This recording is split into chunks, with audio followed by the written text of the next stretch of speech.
para tukang kebun yang dulu berdiri dengan hormat digantikan oleh tentara-tentara bayaran. Tanaman-tanaman mulai layu dan air dari Efrat mengalir ke tempat lain.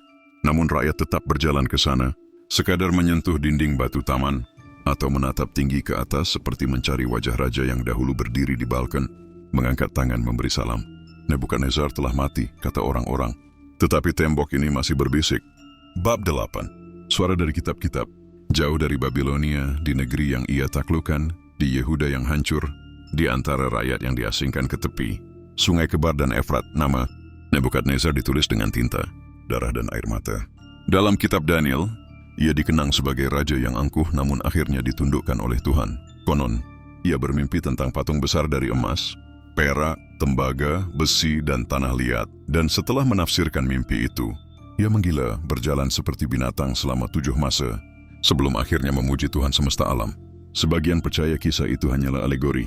Sebagian lain meyakini bahwa memang di ujung hidupnya, sang raja besar sempat kehilangan kewarasan. Namun apapun kebenarannya, dalam kitab suci umat Yahudi, Kristen, dan bahkan disebut dalam tradisi Islam, Nebukadnezar hidup sebagai tokoh sejarah dan moral, penakluk yang ditaklukkan oleh kekuatan yang lebih tinggi.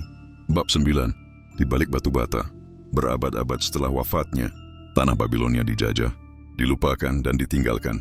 Alexander Agung datang dan bermimpi memulihkan kota itu, tapi ajal lebih dulu menjemputnya. Angin gurun mengubur reruntuhan dengan pasir, kanal-kanal mengering, roda-roda pengangkat air pun membatu dalam diam.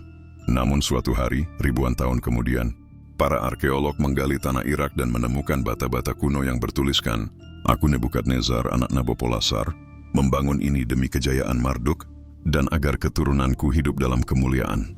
Temuan itu menggemparkan dunia.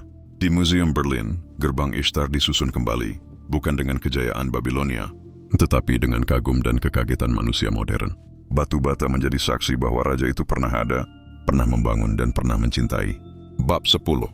Legenda yang tidak mati. Hari ini nama Nebukadnezar masih dikenang. Di opera ia menjadi karakter. Dalam film dan fiksi ilmiah ia menjadi simbol kekuasaan yang agung.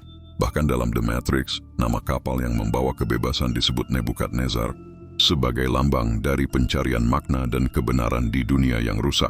Ia menjadi legenda yang hidup berdampingan dengan mitos. Apakah taman itu benar-benar ada?